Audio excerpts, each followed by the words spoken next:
जय हिंद, नमस्कार, वंदे मातरम। प्यारे साथियों, एक बार फिर से स्वागत है आप लोगों का अपने परिवार एक्सपर्ट एकेडमी में। जैसे कि हमारा एक दूसरा कंसेप्ट है, ठीक है, अगला कंसेप्ट है जो हमारी ये सीरीज चल रही है, इसका अगला कंसेप्ट है। अगर आप लोग इस सीरीज को फॉलो करते हैं तो आप लोगों के सारे सवाल एग्जाम में सही होने की प्रबल संभावना है। तो चलिए सवाल की ओर बढ़ते हैं। जैसे इसमें कहा गया एक व्यक्ति है, उनकी आय का 70% है।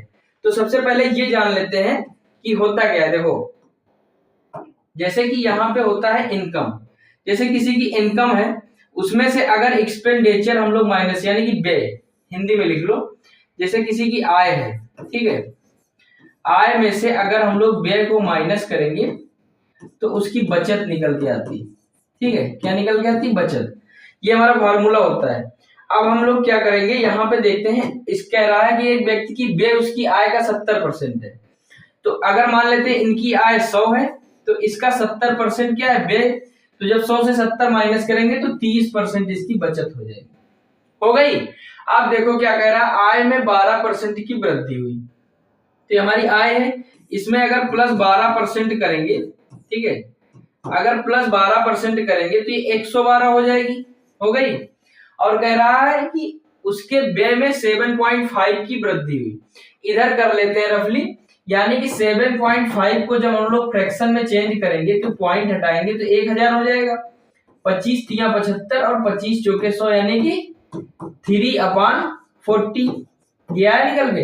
अब इसको क्या हुआ, वृद्धि हुई, तो 40 में 3 को ऐड कर देंगे तो 43/40 यही तो आएगा। और किसमें हुई? 70 में। तो जब 70 से इसको मल्टीप्लाई करेंगे तो 0 से 0 कट जाएगा।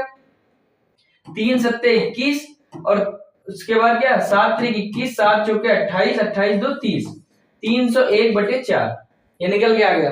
ठीक है, जब 301/4 को हम लोग काटेंगे तो 4 सत्ते 28, ठीक है, और उसके बाद बचा 2, 4 पंचे 20, ठीक है, और एक बचा तो यहाँ पे 2 और 5 यानी कि 75.25 निकल के आएगा। ठीक है, कितना निकल के आएगा? 75.25 निकल के ये आएगा। अब अगर इससे माइनस करेंगे तो ये पहली बात तो यहाँ पे 75 आएगा, ठीक है, तो ये 76 हो जाएगा। और 12 यहाँ पे है और 76 24 36, ठीक है, 36.75 इससे माइनस करेंगे तो ये आ जाएगा। अब यहाँ पे कह रहा है कि उसकी बचत में कितने प्रतिशत की वृद्धि हुई। तो पहले हमारी बचत कितनी थी? 30। ठीक है, यहाँ पे ध्यान देना, पहले जो हमारी बचत थी वो 30 थी, अब बढ़ के हो गई 36.75। तो कितने का इंक्रीमेंट हुआ? 6 का। तो 6.75 का बढ़त हुई है किस पे? 30% पे।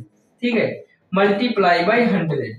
ठीक है, 100 के दोनों जीरो हटा देंगे तो हमारा पॉइंट हट जाएगा, दो संख्या इसके बाद। ठीक है, तो यहाँ पे आ जाएगा हमारा 675 और डिवाइड बाई 30, पॉइंट लगा देंगे, जीरो हट जाएगा। 3 से जब काटेंगे तो 3 दूनी 6 और ये 3 दूनी 6 और 3 पचे 15 यानी कि 22.5%, यानी कि 22.5%। ठीक है, 22.5% हमारा ऑप्शन नंबर बी पूरी तरीके से करेक्ट हो जाएगा। एक बार फिर से समझ लेते हैं, सवाल कंसेप्ट थोड़ा बड़ा है। आय में से व्यय माइनस करेंगे तो बचत आएगा। उसकी बचत, उसकी आय जो थी, क्या कह रहा है, उसकी व्यय जो थी, नहीं, एक व्यक्ति की व्यय उसकी आय का 70% है। तो आय 100 हो गई, व्यय उसका 70%, तो 100 का जब 70% निकालेंगे तो कितना आएगा? 70 ही तो आएगा, 100 से 100 कट जाएगा तो 70 हो गया।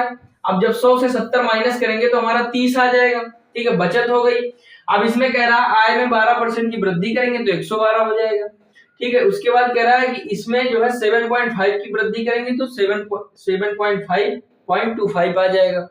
ठीक है, उसके बाद जब इससे माइनस करेंगे तो बचे 36.75 आ जाएगी। जब इससे माइनस करेंगे तो 6.75 की बढ़त होगी और ये होगी 30 पे, इस पे, तो 30 इसका 100 से मल्टीप्लाई करेंगे तो परसेंटेज में आ जाएगा। जब इसको काटेंगे तो 22.5 हमारा पूरी तरीके से आंसर निकल के आ जाएगा। अगर कंसेप्ट अच्छा और प्यारा लगा हो तो दोस्तों तक जरूर शेयर करना, चैनल को सब्सक्राइब करना, लाइक करना। बाकी धन्यवाद। जय हिंद, जय भारत।